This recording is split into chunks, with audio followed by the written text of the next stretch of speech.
fact, that's where I want to turn, but I want to talk just for a couple of minutes before that.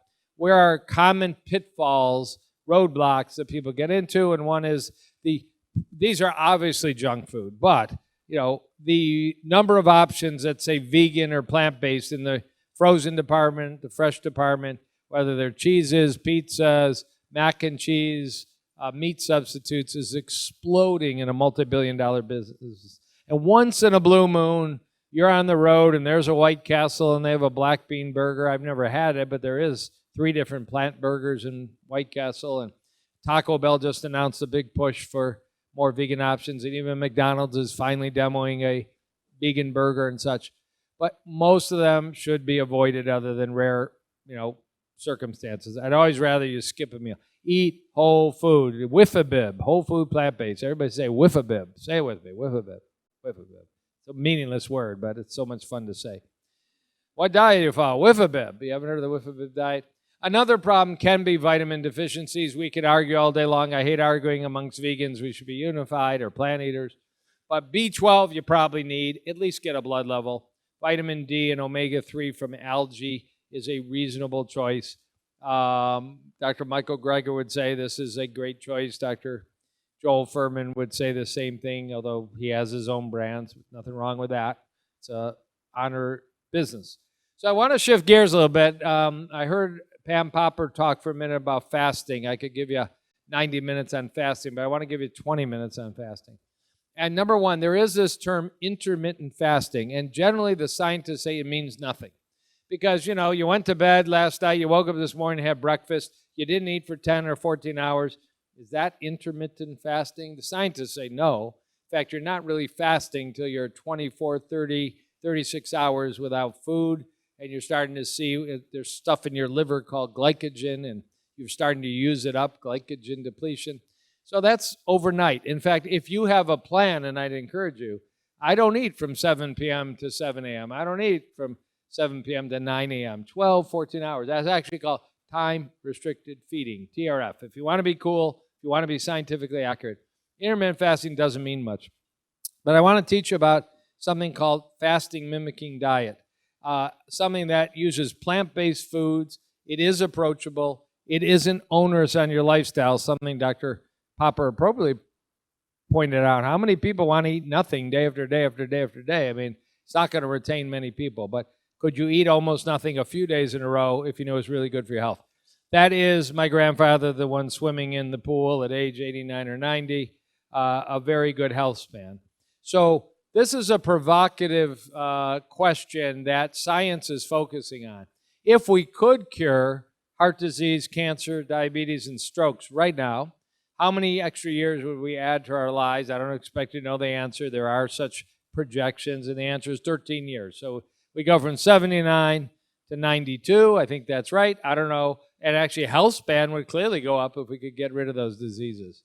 But 92, what would happen if we really can get our hands around aging itself? And I won't go into deep. I'm going to go a little bit into it. But the science, really authentic science of why we age. Why do we lose abilities? Why do basically our cells get old, so we get old, and then we plunk over? Why does that happen? And, yes, there are things that accelerate it, like smoking and poor diet. But really on a biochemical level, why does it happen, and can we intervene, and does food have anything to do with it? Because it's been estimated, if we could figure out how to stop aging our cells so they don't function anymore, we might be able to add more years. And maybe you don't want to, but if it was really healthy, good years, maybe you do want to. I was on the Larry King show. We recorded in September a segment on healthy aging. He was very sincere. He just turned 85 in November.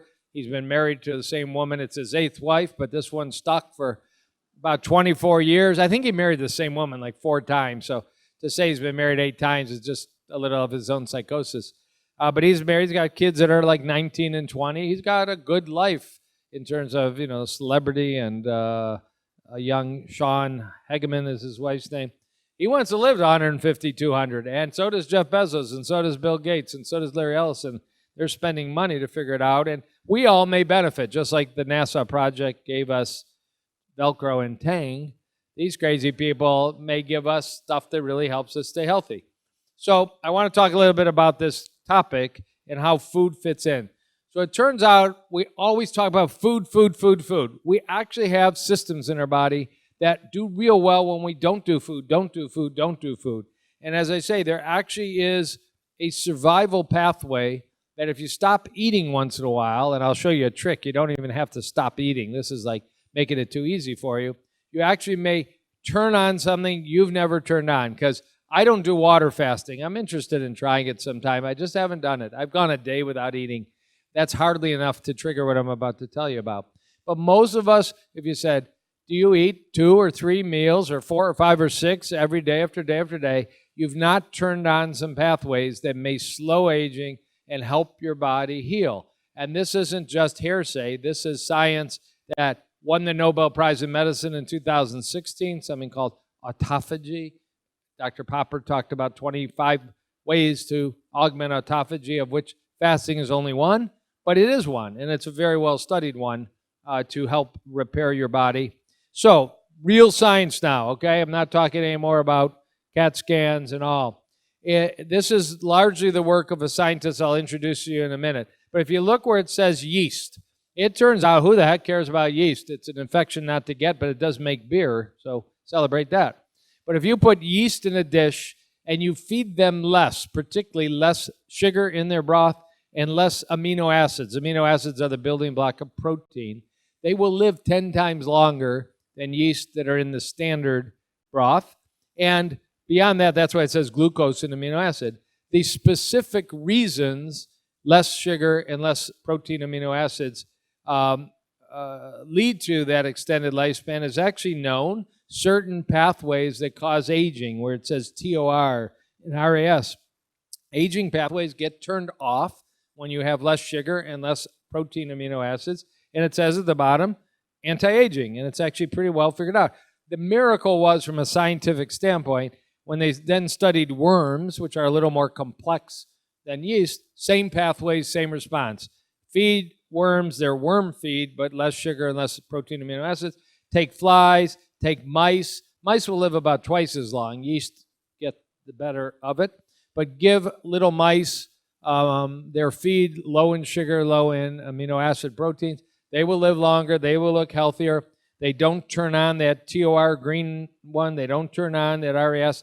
It's amazing that the pathways are conserved from yeast all the way through, and they're in us. So there's clearly enormous science. We have these pathways. When we eat a lot of sugar, we turn on aging pathways. I'm no fan of sugar. And when we eat a lot of animal protein amino acids, we turn on aging pathways. The butchers don't like us talking about that. It's much less with plant-based amino acid mixes, but it's true. And so out of that has come a dietary approach. What if we created a diet very low in sugar, very low in amino acid protein, also low in calorie? It sort of starves us, and it will turn off aging pathways. So for 25 years, this very dapper Italian-born scientist, Dr. Walter Longo, who spends most of his year in Los Angeles and some of it in Milan, Italy, doing basic science that has already won him most every scientific award a 51-year-old scientist can win. He's single. You should go after him. He's cute as can be. He's a good friend now, and may ultimately win him the Nobel Prize in Medicine, that level of science. Ask the question. I'm a basic scientist. I got this big aging research lab in Los Angeles. But what can I do to help people now? People with aging, people with cancer, people with brain disease. And he's been studying all over the world what he can apply with this. And bottom line, he went in, I'm not joking, in the kitchen 10 years ago, said, I'm going to start making mouse chow. I'm going to make earthworm chow. I'm going to play with the ingredients and see if I can create a way to feed them low in sugar, low in amino acid, and see if I can get them to live longer without completely fasting. Not that fasting doesn't work. It's just, you'll hear Dr. Clapper, it's just not necessarily applicable at home. For many people, need to be an inpatient to do a prolonged water fast. It may work, but would you like to do something at home while you're going to work every day and not need to travel to a place like True North? Not in competition, but just another approach. So indeed, he developed a diet in his kitchen, in the university kitchen, that is now called the fasting mimicking diet. You can eat a little bit, but you get the same response as not eating at all. There's protein restriction. There's some calorie restriction. There's low glycemic, meaning there's foods that don't bump your sugar so you don't activate those pathways. It's called nutrient sensing pathways. It allows these cells to have a few days to turn on. Well, we turn on when we're starving. When we're starving, we better protect our body because we're in trouble. Well, we can starve ourselves while still eating if that's not a crazy concept. But it's not my genius. It's just I ran into this about 2.5 years ago. So he started studying very advanced studies in mice and found they lived longer and all. But he created this for humans. And it's not my company. This is a University of Southern California company where there's a box. What's the miracle when I heard about it 2.5 years ago? It's plant-based food, real food, non-GMO food, gluten-free food, soups and teas and nut bars, reasonably high in fat for 5 days because he believes you can torture people for 5 days. There is food to eat. It's a little difficult to eat only 800 calories a day for 5 days in a row. It's not so hard. Then you go back to a healthy, hopefully whole food, real food diet. And you can do this once a month. You can do it once a quarter. You can do it once a year. But why would you want to? Because it activates anti-aging pathways that promote longevity and health. There is a randomized study. That's what all this is. There's publications in the highest level science in humans that shows this. If you look at the upper left, body weight, this is, would you take 5 days a month, 3 months in a row? So you got 15 days out of 90 are your days, but only 5 days in a month. To lose weight, to lose belly fat, to get your waist thinner, to not lose muscle mass. That's what lean body mass. But if you look at the bottom right, C-reactive protein, inflammation goes down. And the miracle here is that this stress to the body causes stem cells to come out of the bone marrow, to circulate around, find your sore hip, find your Achilles tendonitis, find your brain injury, find areas of the body that are in trouble, and stem cells can regenerate our tissues. In animal models, we know it works. It actually causes the mice of brain to get bigger. It causes the lining of multiple sclerosis cells in animal models to regrow, and the multiple sclerosis goes away. This is all high-level published science. I would never mislead you. But in humans, we got many studies to do. There's very fertile research going on. If you're a woman with breast cancer getting chemotherapy, and you do this during the days you're getting chemotherapy, you're actually showing right now preliminary results. You're getting a much better response. It causes the healthy cells not to get damaged, and it causes the cancer cells to get whacked a little harder. Amazing stuff. It's just food, too. There's nothing in that box but food. If you're really in trouble, if you're a healthy person in Los Angeles in this study, but you're a little chubbier and you're a little sicker, you get even more weight loss and even more inflammation reduction and such. So quite a remarkable program that's been available through the University of Southern California. That little box, I think the name was there. It's called PROLON, like the word prolong life. You have to like olives, and you have to be able to eat nuts. And I've never seen so many people whine about olives in my life. I did not know that there's a olive whiner group, but they all are in my practice. So here's some of those terms. Calorie restriction. Try and eat less every day. Who's good at that? No, I'm not good at that. But you might lose weight, lower your cholesterol, blood sugar using food. Intermittent fasting doesn't mean much. Maybe one day you eat and one day you don't. Time-restricted feeding, that's the one that I would recommend, 12, 13 hours a day. You might lose weight, cholesterol, fasting, but it's not enough to cause rejuvenation, getting younger. Prolonged fasting can do most of those good things, but you're not using food. That's called water fasting in True North. And this fasting mimicking diet seems to be a unique niche. Right now, there's no home kit. You could try and do this at home. I'm going to eat about 800 calories a day, but the program is patented and licensed and carefully protected by the University of Southern California. Dr. Longo makes no money on this. He's a researcher. All the money goes to research funds and charities. His book, he's got a book called Longevity Diet. All the money goes to research funds and charities. Very important. He's a most authentic scientist I've ever been around.